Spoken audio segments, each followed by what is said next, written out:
problemas e que aí, ao mesmo tempo, fossem de fato melhorando a vida da população. A gente está tendo, por falar, né, em discutir futuro do país, propostas, etc. Nesse final de semana está acontecendo no litoral de São Paulo um evento do grupo Esfera, reunindo empresariado, reunindo políticos para discutir aí algumas propostas para o país, para discutir a atualidade e o futuro do país. Quem está lá acompanhando é a colunista do UOL, Denise Godoy. Denise está aqui com a gente para nos contar do que aconteceu hoje por lá. Oi, Denise, bem-vinda, tudo bem? O que você destaca aí da programação de hoje nesse evento do Esfera? Falou-se muito de política por aí? É inevitável, né, Mauro? É um fórum que acontece, então, todo ano, reúne empresários, reúne políticos, e eleição é um tema que não dá para escapar. O que você mais escutou aqui hoje são os empresários pedindo uma terceira via, pedindo para que acabar com a polarização ou então ter um pouco mais de equilíbrio, né, nas propostas e aí entre as pessoas que estão disputando as eleições. Então a gente ouviu, por exemplo, o João Camargo, que é o líder desse grupo, né, desse grupo empresarial Esfera. O Luciano Huck também esteve aqui hoje, também fez uma palestra, também falou sobre isso. Vários empresários, Lírio Parisotto também falou sobre isso, Flávio Rocha, da Riachuelo, todos eles estão falando em ter uma terceira via, todos eles parecem bastante descontentes com as alternativas que estão aí liderando, tanto o presidente Lula, que é o incumbente, né, quanto o Flávio Bolsonaro, que está em segundo lugar, apesar desse desgaste que ele sofreu aí nos últimos dias. Conta mais o que você ouviu aí, teve algo que você ouviu, a gente teve alguns pré-candidatos que participaram também, né? Tivemos assim ausências que também são eloquentes. Conta mais pra gente do que você ouviu por aí. O vice-presidente, Geraldo Alckmin, viria, mas não veio. Outros políticos viriam, mas não vieram. E alguns deles deram como explicação o mau tempo. Aqui está chovendo, está bastante nublado e mais de um não conseguiu pousar. Eles não conseguiram pousar aqui no aeroporto, dizem que esse aeroporto aqui é bastante perigoso nessas condições de tempo, então não vieram. Agora, o que chamou bastante atenção aqui foi um que veio, um pré-candidato, que é o Renan Santos, fundador do MBL, Movimento Brasil Livre, e ele é pré-candidato à presidência pelo Partido Missão, que ele fundou. E nos últimos dias, depois que o Flávio Bolsonaro, a candidatura dele começou a desidratar, no mercado financeiro e entre o empresariado, o nome do Renan Santos começou a fazer mais barulho. Inclusive, nessas plataformas de apostas que foram proibidas no Brasil, mas que o pessoal ainda acessa, ele está com uma chance já de 14%, 15% de ganhar a eleição. Então, assim, pouco, né? Não é nem 20%, mas assim, de uma semana para outra subiu muito, subiu quase dobrou. Nas pesquisas dos institutos de pesquisa, ele já está aparecendo com 5%, 6%, 7%. Então, hoje ele foi convidado, ele participou de um painel especificamente sobre a eleição, e depois ele falou com jornalistas. E o que chama a atenção é que ele está adotando um discurso bastante radical, de direita, assim, bastante radical. Eu conversei até com alguns empresários depois, e a percepção é de que ele está tentando, então, conquistar o eleitorado do Flávio Bolsonaro, esse eleitorado órfão, e também um público jovem. Inclusive, nas pesquisas, ele chega a aparecer em primeiro lugar em alguns segmentos. Por exemplo, entre 16 e 24 anos, se eu não me engano, ele aparece em primeiro em algumas pesquisas. Então, ele está buscando aí conquistar tanto o eleitorado aí que desanimou com o Flávio, quanto um eleitorado jovem e que está desanimado com política de forma geral, está empobrecido, não consegue comprar sua casa, não consegue ter o emprego dos sonhos, etc. E aqui ele, bom, enfim, ele fala muitos impropérios, ele xinga todo mundo.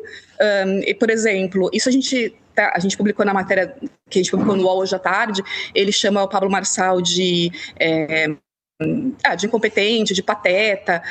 Ele também insultou a família Bolsonaro inteira, disse que são burros, que são, enfim, e também comentando sobre violência, sobre aquela operação da polícia no Complexo da Penha, no Rio de Janeiro, no ano passado, perguntado o que ele achava dessa operação, ele disse: olha, eu fico muito feliz de ver aqueles corpos todos. Então, assim, ele está adotando um tom bastante pesado para chamar atenção, para fazer, para ter clique, para viralizar, etc. É um discurso bastante perigoso, né?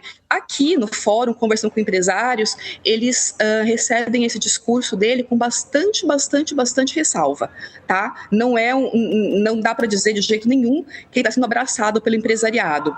O que eles dizem que faz sentido é: todo mundo tem o direito de se candidatar, né? É claro, tem direito de se candidatar e de falar e de colocar as suas propostas, mas, aí estou parafraseando os empresários que eu escutei, ele parece muitíssimo despreparado, ele não tem propostas, ele parece que ele está tentando sempre se aproveitar de algum discurso de direita que esteja fazendo sucesso.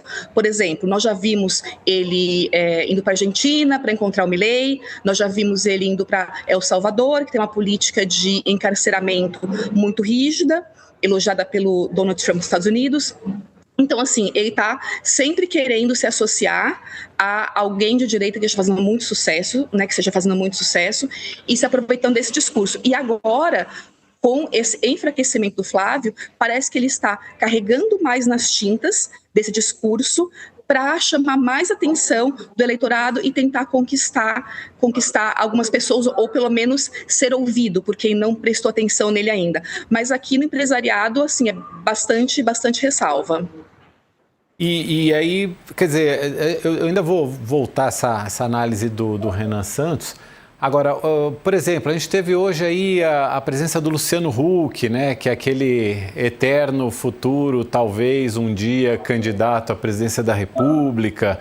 Hoje, mais cedo, a gente falou aqui também do Cidadania, o Partido Cidadania, que tem uma federação com o PSDB, tentando emplacar uma candidatura de Aécio Neves. Você falou do empresariado aí, pensando numa terceira via.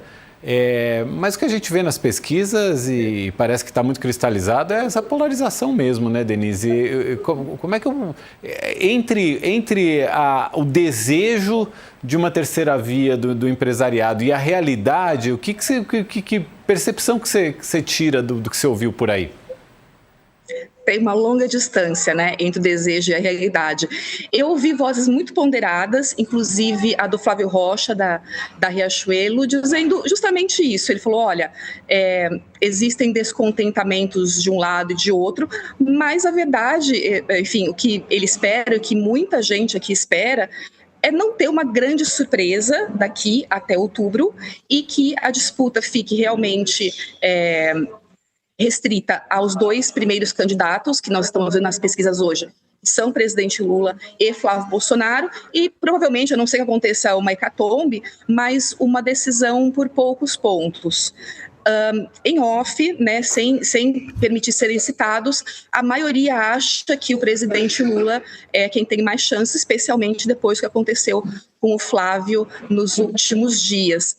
Havia ainda alguns que pretendiam votar no Flávio, muitos citando como razão a alternância de poder, queriam ver um nome diferente aí, né? O presidente Lula está no seu terceiro mandato, o PT está aí no seu quarto, se a gente contar com o presidente Dilma, né? 4,5, enfim.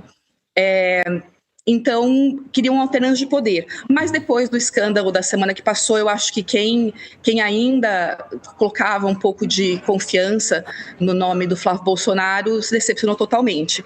Então, assim, entre resignados e frustrados, me parece que a maioria acredita que teremos dois candidatos mesmo até o final do pleito, fortes, e que o presidente Lula é quem vai vencer de novo aí mais uma eleição. Denise, muito obrigado, bom trabalho aí para você, bom prosseguimento do seu trabalho, obrigado por nos ajudar aqui nessa edição do All News. A gente se encontra aqui nesse estúdio na próxima terça, às 7h no Poder e Mercado. Estamos aí, obrigada, viu? Bom trabalho para vocês. Para você também.